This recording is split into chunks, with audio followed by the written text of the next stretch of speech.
Hello students, कैसे हैं आप सब। स्वागत है आपका ऑनलाइन क्लासेस के अंदर। आज हम पढ़ेंगे डिसेंट्रलाइजेशन। डिसेंट्रलाइजेशन का मीनिंग क्या होता है, explain the factors which makes decentralisation effective, और कौन कौन से फैक्टर हैं जहाँ पे डिसेंट्रलाइजेशन बहुत इफेक्टिव होती है। तो सबसे पहले देखते हैं सेंट्रलाइजेशन एंड डिसेंट्रलाइजेशन में डिफरेंस। एक ऑर्गेनाइजिंग में it is a very important issue in organising in the extent to which authority is centralise. अब कैसे अथॉरिटी सेंट्रलाइज होती है और इट्स अपोजिट डिसेंट्रलाइज्ड, या फिर कैसे डिसेंट्रलाइज होती है अथॉरिटी को, कैसे हम डिसेंट्रलाइज और सेंट्रलाइज करते हैं एक फॉर्मल स्ट्रक्चर के अंदर, तो हम वो देखेंगे आज। Next is in management, centralization refers to the concentration of authority and decentralization is the dispersion of authority.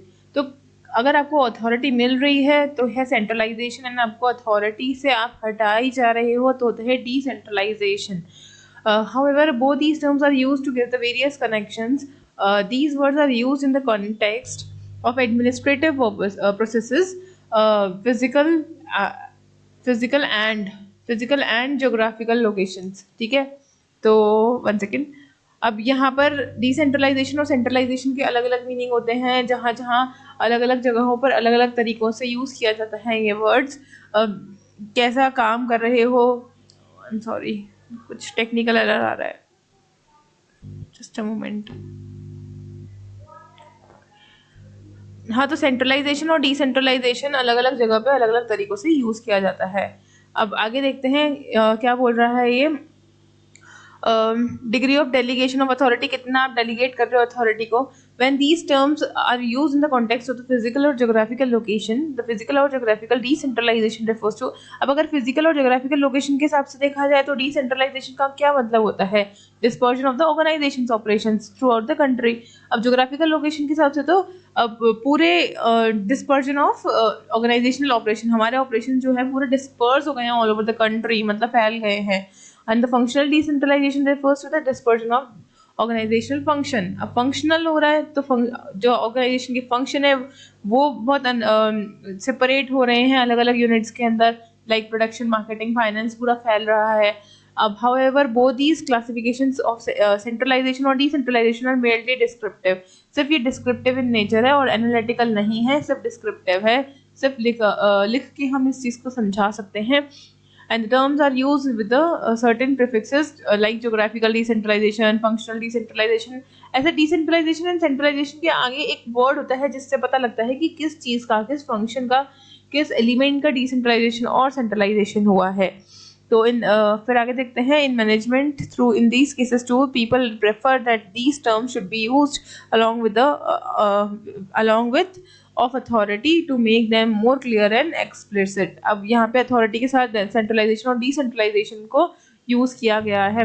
तो degree of authority at various level, तो क्या बताता है कि कितना degree of level of आपका authority है अलग अलग लेवल्स पर, ऑर्गेनाइजेशन के अलग अलग लेवल्स पे क्या आपकी अथॉरिटी है, क्या डिग्री ऑफ अथॉरिटी है, वो बताता है सेंट्रलाइजेशन और डिसेंट्रलाइजेशन.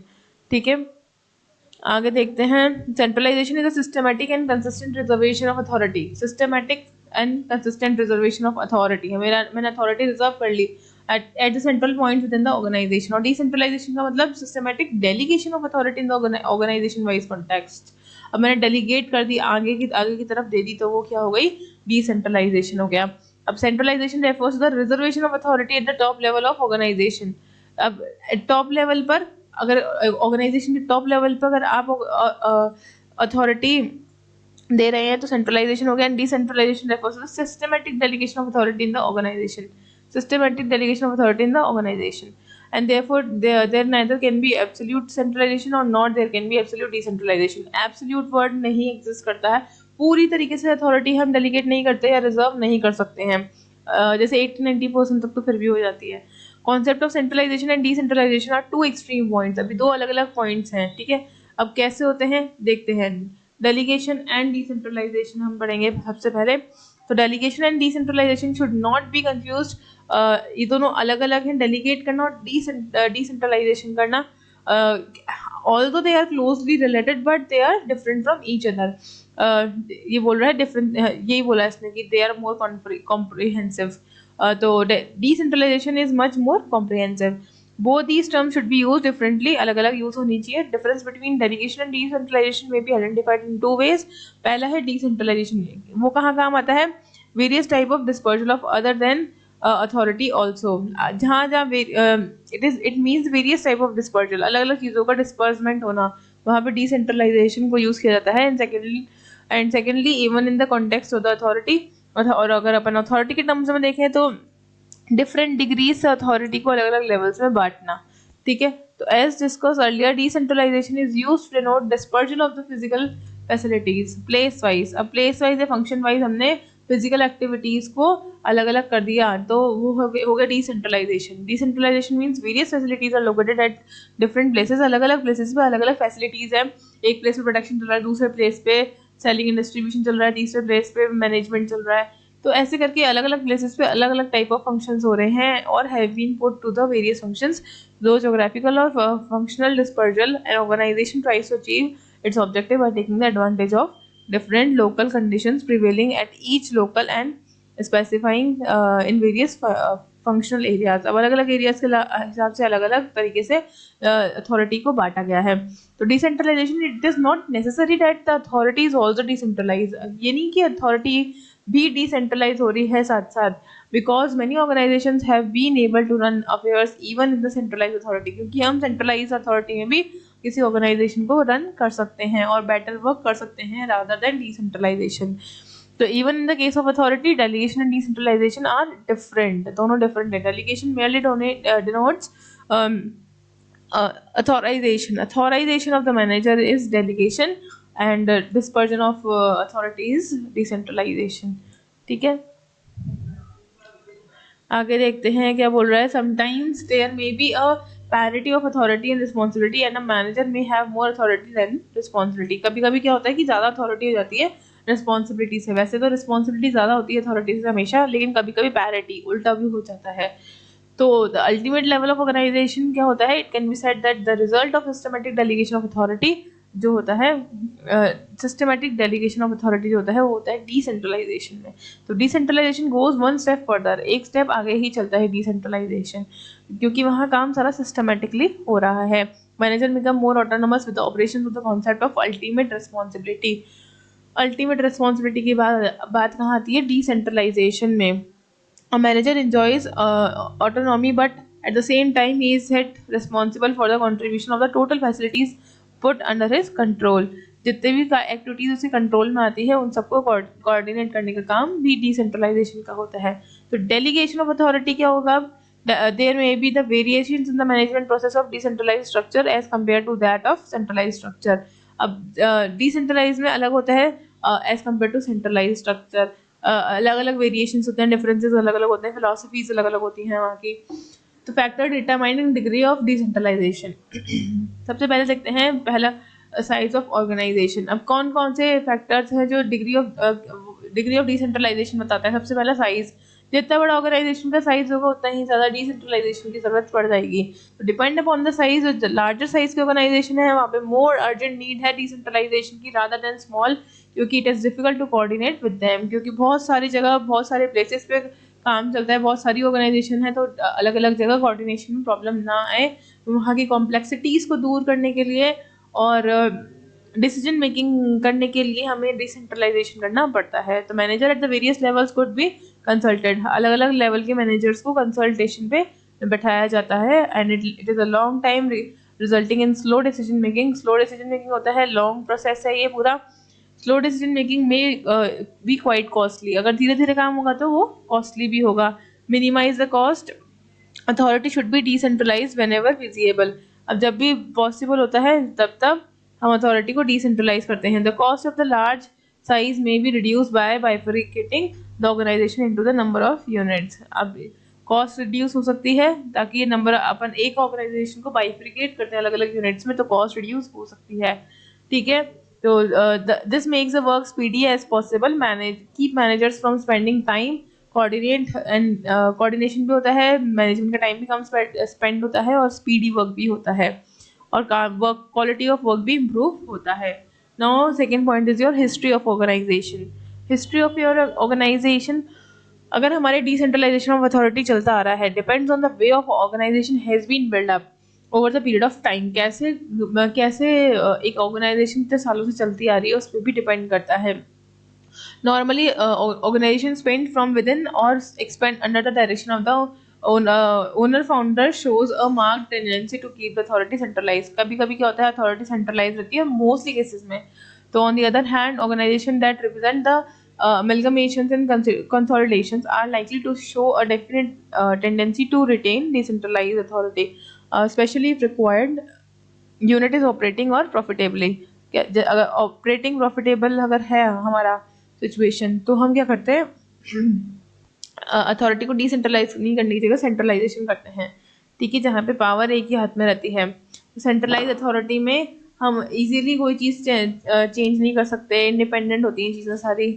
मैनेजमेंट फिलोसफी तीसरा पॉइंट है, मैनेजमेंट फिलोसफी। डिसेंट्रलाइजेशन कहाँ डिपेंड करता है, मैनेजमेंट की फिलॉसफी, दिमागी सोच, मतलब मैनेजमेंट कैसा सोचते हैं, कैसे किस तरीके से इन्फ्लुएंस्ड हैं, वो क्या चाहते हैं कि अथॉरिटी सेंट्रलाइज रहे या डिसेंट्रलाइज रहे। तो decentralisation is a kind of the management philosophy to regulate organisational process including decision making. Decision making करने के लिए आपको काम आता है ये। In many cases, top managers may see decentralization as a way of organizational life that takes advantage of the initiate desires of the people to create and to be free or to have status, ताकि opportunities create हो, वो लोग थोड़ा free भी रहे और थोड़ा status making के लिए भी डिसेंट्रलाइजेशन देना पड़ता है। And it is to find means to harness the desired freedom to the economic efficiency. इससे क्या होगा, इकोनॉमिक एफिशिएंसी भी होगा। On the other hand, many top managers may keep authority with them. अब कई लोग जो होते हैं वो सेंट्रलाइजेशन पे बिलीव करते हैं, कई लोग सेंट्रलाइजेशन में बिलीव करते हैं, वो ये नहीं चाहते हैं कि अथॉरिटीज़ जाए किसी के भी हाथ में, तो वो किसी को भी अपने अथॉरिटीज़ को नहीं देना चाहते, ठीक है। Fourth point is your availability of managers. Managers available हैं कि नहीं है। अगर मैनेजर होंगे ही नहीं तो डिसेंट्रलाइजेशन करना ही पड़ेगा। अगर मैनेजर्स हैं और अच्छे खासे हैं, उनके पास टाइम भी है, तो सेंट्रलाइज रखो पावर्स, क्यों देना है किसी और को। तो if better quality of managers are available then more chances of decentralization because of the two reason। पहला ये कि मैनेजर हैंडल ज़्यादा अच्छे से कर सकते हैं प्रॉब्लम्स को rather than other people। और दूसरी बात ये कि higher need of degree of autonomy. अब हमें क्या चाहिए, थोड़े फ्रीडम चाहिए, मतलब अगर मैनेजर्स होंगे तो काम ज़्यादा अच्छे से होगा। Now is your pattern of planning. Pattern of planning में planning is usually the most crucial management function, क्योंकि ये थिंकिंग प्रोसेस है, प्लानिंग करना इज योर थिंकिंग प्रोसेस, तो बहुत क्रूशियल है। और थिंकिंग प्रोसेस मैनेजर्स के हाथ में रहे तो ही ज़्यादा बढ़िया है। तो यहाँ पे सारा काम ऑर्गेनाइजिंग का, स्टाफिंग, कंट्रोलिंग, डायरेक्टिंग, ये सारे काम करने पड़ते हैं। और ये सारे काम कौन होते हैं, मैनेजर्स। अलग अलग लेवल पे अलग अलग तरीके से सारे मैनेजर्स मिलकर ये काम करते हैं। तो allocation of the planning activities may be subject wise and plan wise. Subject wise और प्लान वाइज हो सकता है। तो what subject can be decided at what level and what type of plan can be formulated at what level, depend करता है कि कौन सा काम कहाँ पे हुआ है और कौन वो काम कर रहा है। तो in organizations having carefully drawn standing plans, the chance for decentralization is high because the managers can make the decisions within the context of the plans। तो managers को डिसीजन मेकिंग में बहुत अच्छा हेल्पफुल होता है, क्योंकि प्लान ऑलरेडी बने हुए होते हैं, उसके अकॉर्डिंग चलना होता है, डिसीजन लेना होता है। तो control technique next is your control technique. Development and the use of the control technique effect the degree of decentralisation. अब कैसे डेवलपमेंट हुआ है उस पर डिपेंड करता है डिसेंट्रलाइजेशन। अब ये बोल रहा है कि परफॉर्मेंस कैसे है अलग अलग लेवल्स पे, अलग अलग पॉइंट ऑफ टाइम पे, उस पर भी डिपेंड करता है कि प्लानिंग कैसी होगी। Higher the degree of development and the use of the control techniques better the perspective of decentralisation. जितना अच्छा काम उतना ही अच्छा प्लानिंग, जितना अच्छा ही काम होगा और फिर डिसेंट्रलाइजेशन हो जाएगा। इम्प्रूवमेंट होगा स्टैटिस्टिकल डिवाइसेस में, अकाउंटिंग कंट्रोल होगा, और techniques have been help to make the possible the current trends towards decentralisation. अब देखते हैं डिसेंट्रलाइज एक्टिविटीज़ कौन कौन सी है। डिसेंट्रलाइजेशन एक्टिविटीज़ होती हैं decentralisation of authority become the necessary because यहाँ एक्टिविटीज़ नहीं होगा, ये अथॉरिटी होगा। डिसेंट्रलाइज अथॉरिटी इसका मतलब है कि यहाँ पे डिसेंट्रलाइजेशन अथॉरिटी के बारे में बताया गया है कि ये नेसेसरी है। क्यों? क्योंकि ये बहुत सारे फैक्टर से बेस करती है, जैसे कोई labour of division of labour पे, opportunities of physical facilities and location, कि अलग अलग जगहों पे अलग अलग लोकेशंस पे क्या अपॉर्चुनिटीज क्रिएट हो रही है, नेचर ऑफ वर्क क्या है, बैंकिंग का है, इंश्योरेंस का है, ट्रांसपोर्टेशन का है, क्या कहाँ पर डिसेंट्रलाइजेशन की ज़रूरत है, और काइंड ऑफ डिसेंट्रलाइजेशन में भी जोग्राफिक एरिया के अकॉर्डिंग है या फिर फिजिकल इन नेचर, जो जैसा दिख रहा है उसके अकॉर्डिंग आपने कैटेगराइज किया है, या फिर इन्फ्लुएंस आप कोई डिसेंट्रलाइजेशन ऑफ अथॉरिटी से इन्फ्लुएंस्ड हो उस तरीके से आपने करा है। For example state of bank of India operates on it's basis of the local board of director, जैसे कि एसबीआई तो अपने लोकल बोर्ड ऑफ डायरेक्टर के अकॉर्डिंग पूरा काम चलाती है। तो कहाँ से आप इन्फ्लुएंस हो, कैसे आप काम कर रहे हो, डिपेंड करता है। Rate of change in organization, अब rate of change in organization also affects the degree to which the authority may be decentralized, कितना डिग्री से आप अथॉरिटी को डिसेंट्रलाइज कर रहे हो, आप कितना अपने हाथ में रख रहे हो और कितना डेलीगेट कर रहे हो बाकी लोगों पे। तो वो कौन देखता है, टॉप मैनेजर्स देखते हैं कि कैसा प्रपोर्शन होना चाहिए, कौन ज़्यादा, कोई ज़्यादा ओवर बर्डन तो नहीं हो रहा, कोई ज़्यादा लोअर बर्डन तो नहीं हो रहा। तो ये सब चीज़ें का बैलेंस क्रिएट करना मैनेजर्स का काम होता है। तो ये स्लोली मूविंग ऑर्गेनाइजेशन जो होती हैं वहाँ पे नेचुरल टेंडेंसी ऑफ सेंट्रलाइज है, छोटी ऑर्गेनाइजेशन है स्लोली मूव कर रही तो सेंट्रलाइज एक ही हाथ में अथॉरिटी रहे तो ज़्यादा बेटर है। जहाँ लार्ज स्केल वर्क आ जाता है वहाँ डिसेंट्रलाइजेशन अपने आप ज़रूरी हो जाता है। आगे देखते हैं इन्वायरमेंटल इन्फ्लुएंसेस। अब इन्वायरमेंट के अकॉर्डिंग भी हमें चेंजेस लाने पड़ते हैं। तो ये क्यों बोल रहा है इन्वायरमेंटल के अकॉर्डिंग, क्योंकि इन्वायरमेंट इन्फ्लुएंस करता है कि डिग्री ऑफ सेंट्रलाइजेशन क्या होगा। Almost among the most important environmental forces are the government regulation over the private business और छोटे छोटे बिजनेस के अलावा गवर्नमेंट ऑर्गेनाइजेशन भी बहुत बड़ा इन्फ्लुएंस क्रिएट करती है। तो वहाँ अलग चलता है, प्राइवेट वाले अलग चलाते हैं, स्मॉल अलग चलाते हैं, लार्ज स्केल ऑर्गेनाइजेशन अपना अलग चलाती है। तो इन्वायरमेंट आपका बहुत डिपेंड करता है कि आपका इन्वायरमेंट कैसा है, वर्किंग कंडीशंस कैसी है, कौन सी ऑर्गेनाइजेशन में आप काम कर रहे हो, उस अकॉर्डिंगली आपका centralisation of authority and decentralisation of authority distribute होता है कि कितना आपका क्या पैटर्न आपका रहेगा। आगे चलते हैं नेशनल्स ऑफ सेंट्रलाइजेशन। अब क्या क्या सेंट्रलाइजेशन कहाँ कहाँ होता है, क्या क्या है। Centralisation provides opportunity to personal leader, एक लीडर को अपॉर्चुनिटी प्रोवाइड कराने का काम सेंट्रलाइजेशन करती है। फैसिलिटेट इंटीग्रेशन ऑफ एफर्ट्स, अब इंटीग्रेशन ऑफ एफर्ट्स मतलब एक साथ सबके एफर्ट्स मिला के इंटीग्रेट करना। क्विक डिसीजंस आर पॉसिबल, जल्दी जल्दी काम होना चाहिए, हो जाता है। इमरजेंसीज आराम से हैंडल हो जाती है, कोई दिक्कत नहीं आती। रिड्यूसिंग द वेस्टेज रिड्यूस होता है, आराम, कम्युनिकेशन अच्छा है वहाँ का, कंट्रोल बहुत अच्छा है। तो सेंट्रलाइजेशन के ये सारे फायदे हैं। यूनिफॉर्मिटी इन एक्शन होता है क्योंकि ज़्यादा लोगों के हाथ में डिसीजन मेकिंग ही नहीं है, कुछ लोगों के हाथ में ही है। कोऑर्डिनेशन आराम से अचीव हो जाता है। तो centralisation is quite suitable for the smaller organisation, smaller organisation के लिए सेंट्रलाइजेशन सूटेबल होता है क्योंकि लिमिटेड होता है जोग्राफिकल एरिया, वहाँ का geographical area is limited. And when the organisations grow in size and diversify, जैसे जैसे ऑर्गेनाइजेशन ग्रो करती है साइज में और बड़े लार्ज स्केल प्रोडक्शन होता जाता है, तो सेंट्रलाइजेशन के बेनिफिट्स तो होते ही हैं लेकिन लिमिटेशंस भी उसकी और होने लग जाती है। तो डिसीजन मेकिंग करना बहुत एक कॉम्प्लेक्स एक्टिविटी बन जाती है जैसे जैसे वो लार्ज होती जाती है तो टाइम के साथ साथ। तो वहाँ पर सेंट्रलाइजेशन पॉसिबल ही नहीं है, तो फिर क्या हो जाता है, डिसेंट्रलाइजेशन प्रेफर करते हैं वो लोग। ठीक है। Rationales of decentralisation. अब डिसेंट्रलाइजेशन के क्या है, it reduces the burden of top management, क्योंकि आपने क्या करा, डिस्ट्रीब्यूट कर दिया अथॉरिटी को, डेलीगेट कर दिया, अलग अलग लोगों पे अलग अलग जिम्मेदारियां दे दी। तो आपका रिड्यूस हो गया बर्डन, टॉप मैनेजमेंट का बर्डन रिड्यूस हो गया क्योंकि उन्होंने प्लानिंग स्ट्रेटेजिक मैनेजमेंट अडॉप्ट किया है। फिर ग्रोथ और डाइवर्सिफिकेशन तो होएगा ही होएगा क्योंकि आपका लार्ज स्केल और हर जने के पास थोड़ी थोड़ी अथॉरिटी है। Good philosophy to motivate manager, अब मैनेजर्स को मोटिवेट होने में अच्छा हेल्प मिलता है बिकॉज ओवरबर्डन नहीं है managers. encourages development of the managers by providing them opportunities to shoulder more responsibility, अब उनकी कंधों पे ज़्यादा के ज़्यादा रिस्पॉन्सिबिलिटी डालने के लिए उनको इनकरेज किया जाता है कि आप और थोड़ी रिस्पॉन्सिबिलिटी उठाइए। It emphasis on the horizontal growth, horizontal growth भी है और वर्टिकल ग्रोथ भी है, लेकिन हॉरिजॉन्टल ग्रोथ ज़्यादा है ताकि क्योंकि हमने क्या करा, नंबर ऑफ मैनेजमेंट लेवल्स को डिक्रीज कर दिया और स्पैन ऑफ मैनेजमेंट को इंक्रीज कर दिया। तो ग्रोथ अपॉर्चुनिटीज अच्छी हैं। pinpoints more accurately on the result to be achieved by each unit of the organization by making various units of autonomous, एक एक छोटे छोटे यूनिट को भी ये लोग एक्सपर्टाइज करने की कोशिश करते हैं। तो डिसेंट्रलाइजेशन बहुत यूजफुल होता है वहाँ जहाँ पे मल्टीपल ऑपरेशंस होते हैं जहाँ पे जोग्राफिकल लोकेशन अलग अलग होती है, जहाँ पे ग्रोथ बहुत जल्दी चाहिए, चेंजिंग इन्वायरमेंट, डायनामिक मतलब चेंजिंग इन्वायरमेंट होता है वहाँ, तो पॉजिटिव रिजल्ट्स लाने के लिए हम डिसेंट्रलाइजेशन का करते हैं। अब आगे देखते हैं प्रॉब्लम्स क्या क्या आ रही है डिसेंट्रलाइजेशन में। ये फॉलो होता ही नहीं है प्रॉपरली, सब एक दूसरे के काम में बीच बीच में करते हैं, तो ये फॉलो प्रॉपरली होता ही नहीं है। इसमें कॉस्ट भी इंक्रीज होती है क्योंकि बहुत ज़्यादा मैनेजर्स हो जाएंगे, तो उनको पे करना पड़ेगा। More need sorry there is more need for good managers, अच्छे अच्छे मैनेजर की ज़रूरत होती है, गुड मैनेजर्स की, बट अवेलेबल ही नहीं होते, तो डिसेंट्रलाइजेशन इतना इफेक्टिव नहीं होता क्योंकि इतने अच्छे मैनेजर अवेलेबल ही नहीं है ना। और high degree of self motivation की ज़रूरत होती है, जो कि बहुत लोगों में कमी होती है आज के ज़माने में।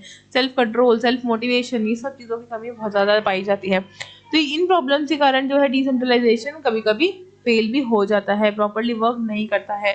तो there are more numbers in the modern society, some efforts should be made. अब इसमें बोला है कुछ कुछ एफर्ट लगाने चाहिए सबको सोसाइटी में, ताकि ये काम अच्छे से हो जाए। फिर है मेकिंग डिसेंट्रलाइजेशन इफेक्टिव। अब कैसे आप इफेक्टिव बना लोगे डिसेंट्रलाइजेशन को, देखते हैं। Centralise top policy and control. सबसे पहले आप टॉप पॉलिसीज और कंट्रोल को तो सेंट्रलाइज करो, जो भी टॉप टॉप के काम है वो सारे एक ही हाथ में रहे, कम हाथ में रहे। Important work should be in hands of managers only, top management only. तो ये आप टॉप पॉलिसीज एंड कंट्रोल को सेंट्रलाइज रखो ताकि आपका सारा काम अच्छे से हो। तो ये इसने एक एग्जाम्पल दिया है पूरा यूएसए के टेन्योर का। आगे देखते हैं appreciation of the concept of decentralisation. अब डिसेंट्रलाइजेशन के कॉन्सेप्ट को हमें समझना चाहिए और अप्रिशिएट करना चाहिए। हमें हमको सच में नहीं पता, we do not really understand and appreciate the philosophy of the managers. तो डिसेंट्रलाइजेशन हमें असल में ढंग से पता ही नहीं है, they are not ready to practise as organizational philosophy. This concept is based on the premise that considerable autonomy will given to the various units within the framework of organization. अब कंसिडरेबल फ्रेमवर्क आपको कुछ जगह autonomy मतलब कुछ जगह छूट मिलेगी आपको काम करने की, लेकिन आपको सब जगह नहीं मिलनी चाहिए। लेकिन आप डिसेंट्रलाइजेशन को के तरीके को कैसे अप्लाई करना चाहिए, उसकी इफेक्टिवनेस को किसी ने समझने की कोशिश ही नहीं की ढंग से। तो टॉप लेवल मैनेजर्स को ये देखना चाहिए कि आप कहाँ कहाँ कंट्रोल करना है, कहाँ कहाँ कंफ्यूजन क्रिएट हो सकता है, कहाँ कहाँ टेंशन वाली प्रॉब्लम क्रिएट हो सकती है। जो चीज़ें बहुत ज़्यादा इंपॉर्टेंट है वो खुद के हाथ में रखनी चाहिए, लीस्ट इंपॉर्टेंट चीज़ों को डिस्ट्रीब्यूट करना चाहिए, लेकिन वहाँ पे भी कंट्रोल अच्छे से होना चाहिए। तो unit manager should be given free hands in operations matter and be held for responsible for the final results. तो ये जो टॉप मैनेजमेंट है उनको देखना चाहिए कि जिसके हाथ में अथॉरिटी गई है वो ही रिस्पॉन्सिबल होगा अल्टीमेट रिजल्ट्स के लिए, और प्रमोशंस और ये सब चीज़ें भी उस अकॉर्डिंग ही मिलेगी जो ज़्यादा अच्छा परफॉर्मेंस देगा। Development of the managers, third is your development of managers. तो success of decentralization depend on the quality of manager. क्या क्वालिटी ऑफ मैनेजर्स है उस पर डिपेंड करता है अलग अलग पोजीशंस पे। क्या बेटर क्वालिटी मैनेजर होंगे तो हमेशा अच्छा ही काम होगा, अच्छे ही रिजल्ट आएंगे। लेकिन अगर बेटर क्वालिटी ऑफ मैनेजर्स नहीं है, अगर नहीं है बेटर क्वालिटी ऑफ मैनेजर्स, तो क्या होगा, उनका पोटेंशियल कम होगा, उनका काम करने का तरीका कम होगा, और फिर चीज़ें रिजल्ट्स फेवरेबल नहीं आएंगे। तो managers should always be recruited from outside. Internal होना चाहिए, हमेशा बाहर से मंगाना चाहिए। अर्जेंट नीड हो तो विद इन द ऑर्गेनाइजेशन आप रिक्रूट कर लो, अदरवाइज आउटसाइड द ऑर्गेनाइजेशन आप रिक्रूट करोगे तो वो कहीं भी बायस नहीं रहेगा, एक अपना खुद का दिमाग अच्छे से चला पाएगा। Competition among the units. अब कंपटीशन अमंग द यूनिट्स देखते हैं। Since various units of the decentralised organisation are work independently, decentralisation में हर यूनिट अपना अलग अलग काम करती है। तो बेसिक प्रॉब्लम क्या है, बहुत लार्ज ऑर्गेनाइजेशन है और वहाँ पर हर एक हाथ में हर एक ऑपरेशन हमने दे रखा है, हर एक यूनिट को हर एक जने के हाथ में दे रखा है। तो वहाँ पे मोनोपोली होने के बहुत चांसेस हैं क्योंकि इंडिविजुअली वर्क कर रहे हैं डिपार्टमेंट्स। तो irrespective of the cost or the quality and the inefficiency of one department may be passed to the another department. अगर कोई एक डिपार्टमेंट ढंग से काम नहीं कर रहा तो उसको दूसरे डिपार्टमेंट पे ट्रांसफर कर देना चाहिए। दिस प्रॉब्लम में overcome by introducing the elements of competition in which, अब आपको कंपटीशन क्रिएट करवाना पड़ेगा among the departments to see कि कौन सा डिपार्टमेंट अच्छा काम कर रहा है और कौन सा नहीं कर रहा, और जो नहीं कर रहा उसको दूसरे के हाथों या फिर उसको दूसरे के अंडर गाइडेंस के अंडर में रखना चाहिए, ताकि वो भी डेवलप करे, वो डिपार्टमेंट जो बैक हो रहा है वो भी अच्छे से वर्क करे। तो एक अच्छा अगर आपको एफिशिएंट रिजल्ट्स चाहिए, अच्छा गोल आपको रीच करना है, तो मैनेजर को सबसे पहले ये पता होना चाहिए कि कहाँ सेंट्रलाइजेशन की ज़रूरत है और कहाँ डिसेंट्रलाइजेशन की ज़रूरत है। और मैनेजर्स जो होने चाहिए वो अच्छे क्वालिटी के मैनेजर्स होना चाहिए, उनमें गुड क्वालिटीज़ ऑफ मैनेजिंग होनी चाहिए। तो ये था पूरा सेंट्रलाइजेशन और डिसेंट्रलाइजेशन पे कब और कहाँ ज़रूरत होती है। सेंट्रलाइजेशन की मतलब और डिसेंट्रलाइजेशन के मीनिंग हमने देख लिए हैं इस क्वेश्चन में। सो आई होप आपको ये समझ में आ गया होगा। Thank you so much.